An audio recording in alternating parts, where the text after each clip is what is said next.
அனைவருக்கும் வணக்கம். இந்த பதிவில் என்ன பார்க்க போகிறோம் அப்படின்னா, வராகியம்மனுக்கு 12 நாட்கள் தொடர்ந்து நீங்கள் வழிபாடு செய்கிறீங்க அப்படின்னா உங்களுடைய வேண்டுதல் 12 நாட்களுக்குள்ளே நிறைவேறும். இந்த வழிபாடு எப்படி செய்ய வேண்டும்? இது மிகவும் சக்தி வாய்ந்த வழிபாடு. இந்த வழிபாடின் மூலமாக உங்களுக்கு பல நன்மைகள் கிடைக்கும். உங்களுடைய வேண்டுதல் என்னவாக இருந்தாலும் சரி, ஒரு கடன் பிரச்சனை இருந்தாலும் சரி, ஒரு குடும்பத்தில் பிரச்சனை இருந்தாலும் சரி, எதிரி தொல்லைகள் இருந்தாலும் சரி, இல்லை ஏதாவது ஒரு பிரச்சனை இருந்தாலும் சரி, இல்லைன்னா வாழ்க்கை நல்லா இருக்கணும் அப்படின்னு நினச்சாலும் சரி, உங்களுடைய வேண்டுதல் என்னவாக இருந்தாலும் 12 நாட்கள் ஒரே வேண்டுதல் வைத்து நீங்கள் வழிபாடு செய்கிறீங்க அப்படின்னா உங்களுடைய வேண்டுதல் அப்படியே நிறைவேறும். இது எந்த டைம் வழிபாடு செய்ய வேண்டும் அப்படின்னா, ஒன்று காலை வழிபாடு செய்யலாம், அப்படி இல்லை என்றால் மாலை வழிபாடு செய்யலாம். மாலை வழிபாடு அப்படிங்கிறப்ப மாலை 6 மணிலேருந்து இரவு 9 மணிக்குள்ளே நீங்கள் வழிபாடு செய்ய வேண்டும். காலை வழிபாடு அப்படிங்கிறப்போ நம்ம பிரம்ம முகூர்த்தத்தில் அதிகாலை 4 மணிலேருந்து ஒரு 7 மணிக்குள்ளே நம்ம தாராளமாக வழிபாடு செய்து கொள்ளலாம். இந்த வழிபாடு எப்படி செய்ய வேண்டும் அப்படின்னா, உங்களிடம் வராகியம்மனுடைய படமோ சிலையோ இருக்கின்றது அப்படி என்றால் நீங்கள் வராகியம்மன் படத்திற்கு முன்னாடி தீபத்தை ஏற்றி வைத்து வழிபாடு செய்ய வேண்டும். இல்லை படமும் சிலையும் இல்லை அப்படின்னா விளக்கு மட்டும் ஏற்றி வைத்து வழிபாடு செய்யுங்க. 12 நாமங்கள் நான் கொடுக்குறேன். அந்த நாமங்களை சொல்லி குங்குமத்தால் நீங்கள் அர்ச்சனை பண்ணுங்க. 12 முறை தான் நமக்கு 12 நாமங்கள் இருக்கின்றது. 12 முறை நீங்கள் குங்குமத்தால் அர்ச்சனை பண்ணுங்க. அந்த குங்குமத்தை சேர்த்து வச்சுக்கோங்க. ஒன்று நீங்கள் குங்குமத்தால் அர்ச்சனை பண்ணணும். அப்படி இல்லைன்னா செவ்வரளி பூக்கள் இருக்குது பார்த்தீங்களா, அந்த பூக்களால் நீங்கள் 12 நாளும் தொடர்ந்து அர்ச்சனை பண்ணணும். இல்லை ஒவ்வொரு நாளும் ஒவ்வொரு அர்ச்சனை பண்ணலாம். ஒரு நாள் குங்குமம் அர்ச்சனை பண்ணலாம், இன்னொரு நாள் பூக்கள் அர்ச்சனை பண்ணலாம், இன்னொரு நாள் இலையால் அர்ச்சனை பண்ணலாம். அதாவது துளசி இலை, வில்வ இலை, மற்ற இலைகள் இருக்கின்ற மருதாணி இலை, இந்த இலைகள் வைத்து நீங்கள் அர்ச்சனை செய்யலாம். உங்களுடைய விருப்பம் எப்படி இருக்கின்றதோ அதுபடி நீங்கள் தொடர்ந்து 12 நாளும் 12 நாமங்கள் சொல்லி நீங்கள் அர்ச்சனை பண்ணணும். இல்லை அப்படின்னா நீங்கள் குங்குமம் மட்டும் ஒரு டப்பா வாங்கி வச்சுட்டு அந்த 12 நாளும் 12 நாமங்களை சொல்லி நீங்கள் குங்குமத்தில் அர்ச்சனை செய்து அந்த குங்குமத்தை நீங்கள் தினமும் நெற்றியில் வைத்துட்டு வாரீங்க அப்படின்னா உங்களுடைய வேண்டுதல் எல்லாமே நிறைவேறும். எப்படி நம்ம வழிபாடு செய்ய வேண்டும் அப்படி என்றால், ஒரு தீபத்தை நீங்கள் ஏற்றணும், அப்படி இல்லைன்னா 5 தீபத்தை நீங்கள் ஏற்றணும். வராகியம்மனுக்கு ஒரு தீபம் ஏற்றலாம், 5 தீபம் ஏற்றலாம். ரெண்டில் ஏதாவது ஒரு தீபத்தை நீங்கள் ஏற்றிக்கோங்க. நெய் தீபமாக முடிந்தால் நெய் தீபமாக ஏற்றிக்கோங்க. ஒரு தாம்பழத்தட்டில் ஒரு நெய் தீபம் ஏற்றிக்கோங்க. நீங்கள் நெய்வேத்தியமாக பார்த்தீங்க அப்படின்னா பாலில் தேன் கலந்து வைக்கலாம், அல்லது பாலில் பார்த்தீங்கன்னா சர்க்கரை போட்டு வைக்கலாம், அவுள், கல்கண்டு, இந்த மாதிரி நீங்கள் நெய்வேத்தியம் 12 நாளும் வைக்கலாம். தொடர்ந்து தினமும் உங்களால் முடிந்தது நெய்வேத்தியம் வைக்கணும். வைத்துட்டு நீங்கள் அர்ச்சனை பண்ணணும். இப்போ வராகியம்மனுடைய படம் இருக்கிறாங்கன்னா தொடர்ந்து 12 நாளைக்கு உங்ககிட்ட என்ன பூக்கள் கிடைக்குதோ அந்த பூக்களெல்லாம் அலங்காரம் செய்துக்கோங்க. ஒரு செம்பருத்தி பூ கிடைக்குது அப்படின்னா அந்த செம்பருத்தி பூ கூட நீங்கள் வைக்கணும். முதல் நாள் நீங்கள் நல்லா தொடச்சிட்டு சந்தனம், மஞ்சள், குங்குமம் போட்டு வச்சுக்கோங்க. தினமும் வைக்கணும் அப்படிங்கிறது அவசியம். முதல் நாள் வச்சுட்டு பிறகு ஒரு வாரம் கழித்து நீங்கள் மறுபடியும் படத்தை சுத்தப்படுத்திட்டு நீங்கள் சந்தனம், மஞ்சள், குங்குமம் வச்சுக்கோங்க.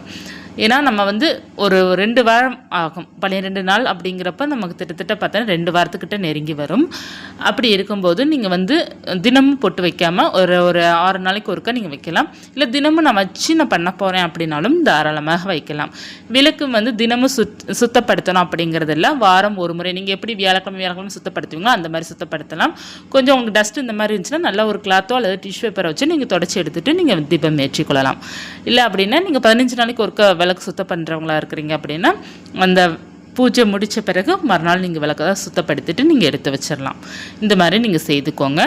தனியாக அகல் விளக்கில் ஏற்றுவது ரொம்ப நல்லது. எப்போதுமே பார்த்தீங்கன்னா மண் அகல் விளக்கு அம்மனுக்கு ஏற்றுவது ரொம்ப சிறப்பாக இருக்கும் அப்படிங்கிறது சொல்லுவாங்க. மண் அகல் விளக்கோ அல்லது பித்தளை விளக்கு நீங்கள் வராகியம்மனுக்கு வச்சுருக்கிறீங்க அப்படின்னா பித்தளை விளக்கு வைத்து கூட நீங்கள் தீபம் ஏற்றி வைத்து வழிபாடு செய்து கொள்ளலாம்.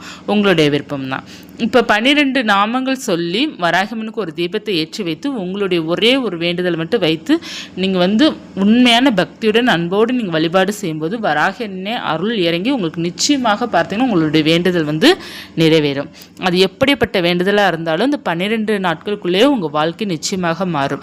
இப்போ அதிகமான கடன் தொல்லை இருக்கின்றது அப்படின்னா அந்த கடன் தொல்லைக்காக ஒரு விடிவு காலம் உங்களுக்கு பிறக்கும். இல்லை எதிரி தொல்லைகள் இருக்கின்றது அப்படின்னா அந்த எதிரிகள் உங்களை விட்டு தானாக விலகிடுவாங்க. இல்லை உங்கள் குடும்பத்தில் யாராவது உங்களுக்கு பிரச்சனை கொடுக்குறாங்க அப்படின்னா அவங்க சைலண்ட்டாக ஆயிடுவாங்க. உங்களை யாருமே எந்த தொந்தரவும் படுத்த மாட்டாங்க. உங்களுக்குன்னு உங்களுக்கு பாதுகாப்புக்காக இந்த 12 நாள் பூஜை பண்ணும்போது 100% உங்களுக்கு வெற்றி கொடுக்கும். எந்த வேண்டுதலுக்காகவும் நம்ம பண்ணலாம். அந்த பூஜை ஒரு கல்யாணத்திற்காக பண்ணலாம், ஒரு குழந்தை பாக்கியத்திற்காக பண்ணலாம், இல்லை ஒரு தொழில் வச்சுருக்கீங்க அது சிறப்பாக வரணும் அப்படிங்கிறதுக்காக பண்ணலாம், இல்லை மற்ற ஏதாவது குழந்தைங்களுக்காக நல்லா படிக்கணும் அப்படிங்கிற மாதிரி ஏதாவது ஒரு வேண்டுதல், உங்களுக்கு என்ன சொந்த வீடு வேணும் அப்படிங்கிறதுக்காகவும் பண்ணலாம். உங்களுக்கு என்ன வேண்டுதல் வேண்டுமோ அந்த வேண்டுதலுக்காக நீங்கள் வழிபாடு செய்யலாம். நீங்கள் நினைக்கிற வேண்டுதல் நினைத்தபடியே உங்களுக்கு 12 நாட்களுக்குள்ளே உங்களுக்கு அதற்கான அறிகுறிகள் வராகினே காமிச்சிருவாங்க. இப்போ நீங்கள் இந்த 12 நாட்கள் பூஜை செய்கிறீங்க இல்லையா, அந்த 12 நாட்களில் வராகியம்மனை நீங்கள் எப்படி உணர முடியும் அப்படின்னா, அந்த ஜோதிலே உங்களுக்கு காட்சி கொடுத்துருவாங்க. அந்த விளக்கிலே பார்த்தீங்கன்னா வராகியம்மன் உருவம் உங்களுக்கு நிச்சயமாக அதில் தெரியும். இப்போ ஜோதியில் உங்களுக்கு காட்சி தெரியல அப்படின்னா கூட உங்கள் வீட்டுக்கு அந்த 12 நாட்களுக்குள்ளே வெட்டுக்கிளி வரும், அப்படி இல்லை என்றால் பூனை கூட வரும், அப்படி இல்லை என்றால் பார்த்தீங்கன்னா நல்ல ஒரு 5 அறிவு உள்ள ஜீவன் நம்ம வீட்டுக்கு நம்மளை தேடி வருவாங்க. அதாவது பசுமாடு, பல்லி நல்ல சத்தம் கொடுக்கும், கவுளி சத்தம் கொடுக்கும், சிட்டுக்குருவியோட பாசிட்டிவான அந்த வைப் கிடைக்கும், நமக்கு நல்ல ஒரு சத்தம் நம்ம வீட்டை சுற்றி கிடைக்கும், நமக்கு நல்ல ஒரு பாசிட்டிவ் தாட்டும் நமக்கு வரும். நேர்மறை ஆற்றலுடன் நம்ம இருக்கிறோம் அப்படின்னாலே நம்மளுடைய பூஜைக்கு நல்ல ஒரு சகுனமாக இருக்கின்றது அப்படிங்கிறத தெரிந்துக்கோங்க. அந்த 12 நாட்களுக்குள்ளே நீங்கள் கடைபிடிக்க வேண்டியது முக்கியமானது என்ன அப்படின்னா, நீங்கள் அசைவம் சாப்பிடாமல் இருந்து பூஜை செய்வது ரொம்ப நல்லது. இப்போ நீங்கள் அசைவம் சாப்பிட்டு தான் ஆகணும் அப்படிங்கிற மாதிரி சூழ்நிலை இருக்குது அப்படின்னா நீங்கள் காலையில் பூஜை செய்துக்கோங்க. மாலை நேரம் பண்ண வேண்டாம், காலையில் நீங்கள் தொடர்ந்து 12 நாட்கள் பண்ணுங்கள். இப்போ நீங்கள் அசைவம் சமைக்கிறீங்க அப்படின்னா அந்த சாயங்காலம் பண்ணாமல் நீங்கள் மறுநாள் காலையில் பண்ணுவதுக்கு உங்களுக்கு இந்த 12 நாட்கள் காலை பூஜைக்கு ரொம்ப சிறப்பாக இருக்கும். இப்போ மாலை நேரம் நீங்கள் பூஜை பண்ணுறீங்க அப்படிங்கிற பட்சத்தில் நீங்கள் பூஜை பண்ணுபவர்கள் அசைவம் சாப்பிடாமல் இருந்தீங்க அப்படின்னா மாலை நேரம் வீடெல்லாம் தொடச்சி எடுத்துகிட்டு நீங்கள் பூஜை செய்துக்கோங்க. இப்போ நீங்கள் ஆனால் அசைவம் சாப்பிட்ருக்கக்கூடாது. சாப்பிட்டிங்கன்னா அந்த நாள் முழுவதும் நம்ம பூஜை பண்ண முடியாது, தலைக்கு குளித்தாலும் பூஜை பண்ண முடியாது. இப்போ மாலை நேரம் நீங்கள் பண்ணுற மாதிரி இருந்தால் நீங்கள் அசைவம் சாப்பிடாதீங்க. வீட்டில் சண்டே நீங்கள் எடுத்தால் கூட நீங்கள் சாப்பிடாமல் இருந்தால் நீங்கள் செய்து கொள்ளலாம். 12 நாட்கள் தொடர்ந்து பூஜை பண்ணணும்.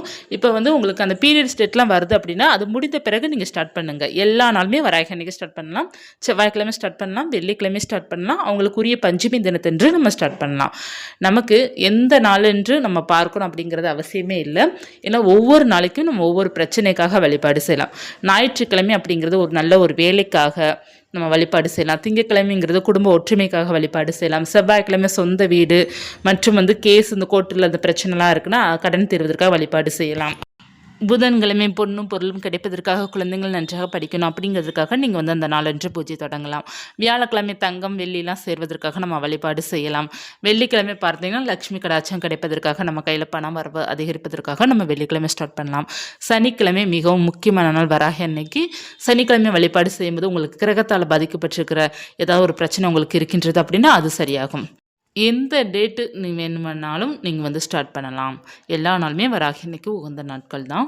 பஞ்சமி அப்படிங்கிறப்ப ரொம்ப சிறப்பாக இருக்கும். வெள்ளிக்கிழமை அன்று அப்படிங்கிறப்ப கொஞ்சம் சிறப்பாக இருக்கும். மற்ற எல்லா நாட்களுமே நீங்கள் உங்களுக்கு எந்த நாட்கள் ஃப்ரீயாக இருக்கிறீங்களோ அந்த நாட்களில் ஸ்டார்ட் பண்ணுங்கள். இப்போ 12 நாட்கள் தொடர்ந்து பண்ணுங்கள், அதான் ரொம்ப சிறப்பாக இருக்கும். இப்போ ஒரு 4 நாள் பண்ணிவிட்டு 5 நாள் பீரியட்ஸ் ஆகிடுச்சு அப்படின்னா அதுக்கு 5 நாள் நமக்கு போகும். ஸோ நீங்கள் ஒரு பிளான் பண்ணுறீங்க அப்படின்னா பீரியட்ஸ் டேட் முடிஞ்சு ஒரு நாள் கழித்து நீங்கள் ஸ்டார்ட் பண்ணுங்கள். சூப்பராக உங்களுக்கு அமையும். இந்த வித தடங்கள் இல்லாமல் சிறப்பாக பூஜை பண்ணுங்கள். தொடர்ந்து தினமும் தலை குளிக்கணும்னா அவசியம் இல்லை, தேவைப்பட்டது மட்டும் நீங்கள் தலை குளிச்சுக்கோங்க. அதாவது கணவன் மனைவி மட்டும் ஒன்றாக இருக்கிறீங்க அப்படின்னா அதற்கு மட்டும் நீங்கள் தலை குளிச்சுக்கோங்க. மற்றபடி நீங்கள் உடம்புக்கு குளித்து கூட நீங்கள் தொடர்ந்து 12 நாட்கள் பூஜை செய்தால் போதும். நம்பிக்கையுடன் வழிபாடு செய்யுங்க. வராகி அருளால் செல்வமும் செழிக்கும், குடும்பத்தில் ஒற்றுமையும் இருக்கும், எதிரி தொல்லை நீங்கும், உங்களுக்கு ஒரு தைரியம் கிடைக்கும், வாழ்க்கையில் வெற்றி கிடைக்கும், எல்லாமே கிடைக்குங்க. வராகி வழிபாடு செய்யும்போது தொடர்ந்து 12 நாள் மட்டும் நம்ம கரெக்டாக வழிபாடு செஞ்சோம் அப்படின்னா. இந்த பதிவு உங்களுக்கு பயனுள்ளதாக இருக்கும்னு நினைக்கிறேன். இருந்தால் லைக் பண்ணிக்கோங்க. இது போன்ற தகவலுக்கு சேனலை சப்ஸ்கிரைப் பண்ணி வச்சுக்கோங்க. நன்றி.